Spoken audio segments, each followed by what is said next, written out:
大家好，今日係2024年嘅8月17日。今日講下俄烏戰爭。俄烏戰爭打咗2年半啦，上個星期開始咧有新嘅發展喎，就係咧烏克蘭首次歷史性咁入侵咗俄國嘅領土，不特止，以往咧就可能空襲嘅啫，今次入侵咗俄國嘅領土咧，仲係軍事佔領。咁呢個軍事佔領咧，就令到整個烏克蘭啦士氣大增，咁俄國人呢亦都措手不及啊，因為你從來就係佢佔領人哋嘅土地嘅啫，而家土地係俾人佔領，而佔領嘅土地呢，其實大過香港嘅喎，呢個喺呢個庫爾斯克地區，庫爾斯克地區更重要呢，就係有核電廠，咁所以如果烏克蘭軍呢進攻到核電廠附近，控制咗核電廠咧，呢個係會對整個烏軍士氣大增，而且咧係會直插到呢個俄國人嘅士氣嘅。其實俄國個軍隊基本上冇士氣，你從今次嘅反攻你睇到咧，俄國嘅軍隊喺烏軍所到之處咧，都基本冇抵抗嘅，一係就走，一係就投降。個原因係乜嘢呢？就係因為咧2年半前咧呢場戰爭開打，咁當時咧我喺開打前1個月咧，我就解釋我嘅立場啦，因為當時好多人就認為唔會打嘅，普京點會打？傻咩？現代社會仲打仗？咁我認為普京一定會打，個原因就係因為咧獨裁者佢係諗嘢咧，就要諗佢自己嘅利益最大化。點解普京會喺嗰一刻打呢？就係因為咧以前咧普京要遵守俄國嘅憲法，佢做咗2屆總統，然後就交換1屆俾梅德韋傑夫做總統，佢自己做總理。咁呢個做法好麻煩喎。後來佢見到習近平可以喺國內修改憲法嘅，20大嘅時候咧係可以咧終身執政嘅，佢覺得咧佢都要咁做。咁但係你要變成終身執政咧，習近平係反貪啊，普京咧就要諗一樣嘢出嚟，令到全國人民團結啦。喺2014年嘅時候咧，非法吞併克里米亞，咁吞併咗克里米亞之後咧，仲進行咗一個非法公投。咩叫非法公投咧？就係冇聯合國嘅監票。以前東帝盟話要獨立都要有呢個聯合國監票，佢冇聯合國監票，冇烏克蘭嘅代表承認，冇烏克蘭人嘅領袖喺度即係參與。咁情況底下咧，就變成咗呢個俄國嘅領土喎，呢個非法嘅吞併。但係嗰一刻咧，就令到普京嘅民望大增，因為咧俄羅斯咧其實自近代史以嚟都係成日打敗仗嘅。譬如話輸過俾英國普魯士薩丁尼亞奧地利嘅呢個嘅克里米亞戰爭啦，又譬如話1905年嘅日俄戰爭輸咗俾日本。然後咧1次世界大戰，雖然話戰勝國，但係打下咧俄軍咧死傷慘重，引爆咗國內嘅2月革命喎。咁呢個2月革命咧就導致到俄軍咧就冇辦法繼續喺前線打仗啦。所以佢雖然係戰勝國，但係其實同戰敗國無異嘅，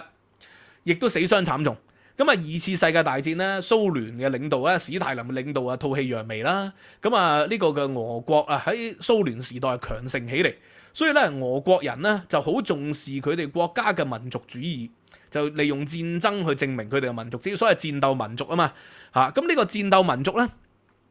喺克里米亞戰爭嘅時期，佢就輸咗，但係佢竟然咧能夠吞併克里米亞。呢個100幾年後吞併克里米亞，變成咧將克里米亞重歸佢自己嘅領土。咁呢個當然係有一個象徵意義喺裏邊啦。而且咧，克里米亞咧係一個海港。俄國咧係極需要作為一個海洋國家，如果唔係靠東方即係中國咧，係即係送出咗呢個嘅海參崴俄國基本冇不動港噶嘛，因為聖彼得堡嘅時期咧，你要出海咧你就經波羅的海，一定係會凍嘅，冬天係出唔到海嘅。咁所以咧，佢就係好需要克里米亞同埋呢個海參崴作為即係東西方2個嘅不動港啊。而俄國人咧即係佢去到2年半前。佢諗咗個方法，令到普京咧係民望大增喎，就透過戰爭，就係侵略呢個嘅烏克蘭製造一啲嘅謠言。俄國經常製造謠言譬如話當日指控美國國務卿鮑威爾話佢拎住洗衣粉，呢個謠言係嚟自普京噶嘛。即係伊拉克固然係冇大殺傷力武器但係鮑威爾拎住個包唔係洗衣粉嚟噶嘛，呢個係普京自己作出嚟嘅，對住法國傳媒但係大陸嘅人咧就深信不疑啦。喺咁嘅情況底下咧，呢個嘅普京長驅直進，諗住打入去基輔，逼澤連斯基投降。當時戰前咧，我嘅分析就認為咧，澤連斯基一係就投降就嚇怕咗；一係咧就打落去咧就變成咗3年零8個月或者8年抗戰。因為俄烏係世仇嚟嘅，喺呢個嘅帝俄時期就侵略咗烏克蘭啦，然後喺呢個嘅蘇聯時期咧就首先攞烏克蘭咧做集體農莊，餓死佢幾百萬人先。後來搞核電廠爆炸，切爾諾貝爾又令到咧烏克蘭咧即係好多個領土變成廢墟。咁所以呢個嘅烏克蘭同俄國人咧不共戴天之仇喎。咁啊不共戴天之仇咧打起上嚟，只要咧夠彈藥，北約同埋呢個主要係英美支持底下咧，烏克蘭可以打落去嘅，尤其是美國嘅支持。咁啊，而俄國咧受到制裁啦，彈盡糧絕咯，經濟亦都不行咯。咁所以俄軍咧就用咗拉夫上陣呢個方法，透過徵兵法，令到大量嘅中產階級啊就逃離俄國，但係走唔甩嗰啲咧就被拉上戰場。咁啊，拉到冇人啦，甚至乎咧呢個中國嘅志願軍啊，即係都有小粉紅啦係上陣啊嘛。呢個小粉紅上陣咧當然就好笑啦，呢個就舊新聞嚟㗎啦。呢個小粉紅上陣咧就係一上陣咧首戰即終戰啊嘛，一上陣咧小粉紅志願軍啊就第二日咧就係喪命啦。咁啊不斷有呢啲咁嘅新聞。咁啊小粉紅喪命，咁啊而你今次呢個嘅烏克蘭反攻你就見到啦，嗰啲俄軍咧係毫無反擊防守嘅意志，因為佢哋都係俾人拉上陣，可能佢哋就喺西伯利亞俾人拉上嚟嘅，或者係中國嘅北部海參崴嗰度俾人拉上嚟打仗嘅，遠離家鄉，根本啊無意係參與戰爭。所以你見到咧，今次呢個嘅俄軍咧喺遇到烏軍嘅時候，幾乎冇抵抗。咁但係個原因係乜嘢咧？點解呢個嘅今次呢個戰爭呢個反攻喺呢個嘅庫爾斯克地區，如果一旦俾烏克蘭攞到核電廠咧，就會令到俄國可能咧國內憤怒噶咯，震怒噶咯。因為當年一次世界大戰或者1905年日俄戰爭，就係兩場戰爭嘅共通點，就係因為喺海外嘅戰場咧係失利，而導致到國內發生咗民怨革命，所以就爆發咗1905年嘅俄國革命同埋1917年嘅2月革命啊嘛，後來嘅10月革命啊嘛，呢個就係俄國嘅偉大傳統嚟嘅。咁但係今次咧，有啲人認為會唔會就係佢反攻咗呢個紫色嘅地方，然後就想交換條件啦，交換翻烏東地區嘅領土咧？我認為就唔會嘅。你睇下烏東地區佢佔領嘅領土其實極大嘅，唔計2014年嘅克里米亞咁馬利烏波爾頓涅斯基、頓涅茨基，咁呢啲地方係幾龐大嘅領土嚟嘅。咁所以咧，我認為咧交換都唔會交換得多，交換領土梗係要對等噶嘛。你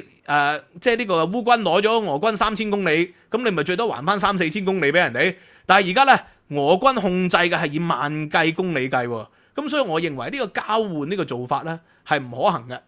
亦都唔係合理。咁點解澤連斯基喺呢一刻會打入去俄國嘅領土，克制咗2年半啦，都冇咁做咧？係咪？因為以往大家都害怕如果烏軍反攻翻俄國嘅領土，甚至乎打個長程導彈去聖彼得堡你會激怒俄國喎。俄國有大殺傷力武器喎，有大量嘅飛彈喎，將啲飛彈咧炸落去基輔咧係以10萬計人口可能死亡喎，係咪啊？咁所以第一佢哋驚佢大殺傷力武器，第二就驚佢用核武，可能佢會喺烏克蘭地區局部使用核武噶到時就生靈塗炭，會令到戰爭有升級嘅機會，因為你使用核武，北約亦都唔會視若無睹啊嘛，因為烏克蘭嘅周邊幾個國家就係北約國家，北約國家唔會見到你喺附近使用核武而唔做任何回應啊嘛，咁所以咧以往就擔心呢個戰爭升級而唔容許呢個嘅烏克蘭反攻，咁但係點解而家啲澤連斯基係不顧一切都要反攻啊？不顧北約嘅勸告，歐盟嘅勸告都要反攻啊！我認為係同特朗普有機會喺年底上台有關，因為特朗普咧多次已經解釋咗，如果佢上台24小時內會令到俄烏戰爭結束，而令到俄烏戰爭結束只係一個方法嘅啫，就係要澤連斯基承認呢個烏克蘭東部失去咗個領土啊嘛。嗱，烏克蘭東部失去嘅領土咧，其實坦白講，好大部分啦都已經喺戰爭前係失去咗嘅，有部分啦，馬利烏波爾嗰啲就唔係啦，嗰啲就係被侵略而嚟嘅。咁尤其是頓涅茨克嗰個地方係一早已經失去咗嘅，就係內戰已經失去咗，因為咧嗰度大部分都係親俄分子、親俄武裝分子咧，喺19年前後咧，其實就已經割據咗嗰度噶啦。同呢個嘅烏克蘭極右派喺度打咗幾年嘅仗，咁所以你話要攞翻嗰度咧係好難嘅，但係攞翻下邊咧馬利烏波爾一帶咧就並非不可能即係呢個馬利烏波爾一帶並非不可能啊。咁所以咧，澤連斯基喺而家呢刻咧個反攻打翻俄國，我認為咧個策略上咧係希望激怒普京。嗱，佢有兩個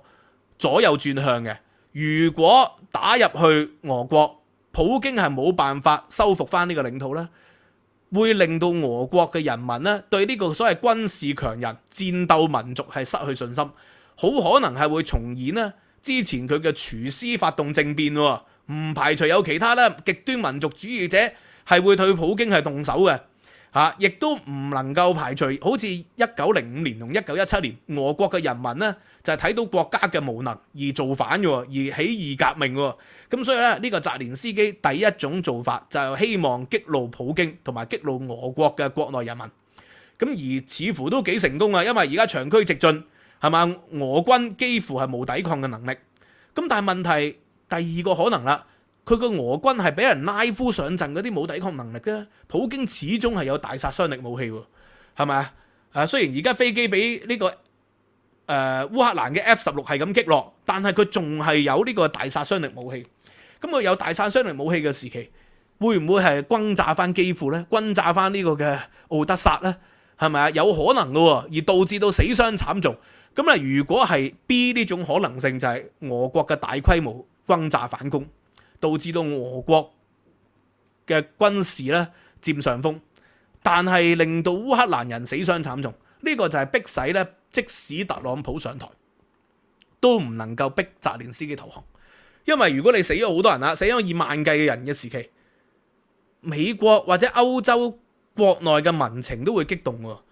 咁所以特朗普作為一個民選總統，不能夠不考慮國內嘅民意。呢個第一。第二，即使澤連斯基係喺嗰一刻會投降，佢嘅國內又死咗幾萬人嘅時期，咁佢亦都交代唔到喎，同佢即係千萬計嘅烏克蘭人交代唔到喎，所以都會繼續打落去嘅。即使彈盡糧絕都會打落去嘅。所以我認為澤連斯基喺而家呢一刻呢種反攻呢，其實係一種豪賭，就係賭咧特朗普上台後呢，亦都冇辦法撤回咧對烏克蘭嘅支援嚇。咁呢種豪賭呢，當然咧唔知道特朗普係咪真係上台，亦都唔知道特朗普上台係咪好似佢咁講，一定會24小時令到戰爭結束嚇。因為佢多次表示過唔想打仗噶嘛，多次表示到打仗係無謂噶嘛，多次表示過呢個嘅戰爭係唔需要噶嘛嚇。咁啊，即係戰爭唔需要，即係烏克蘭嘅反攻唔需要啦，因為俄國佔領咗已經成為既定事實啊嘛。喺咁嘅情況底下咧，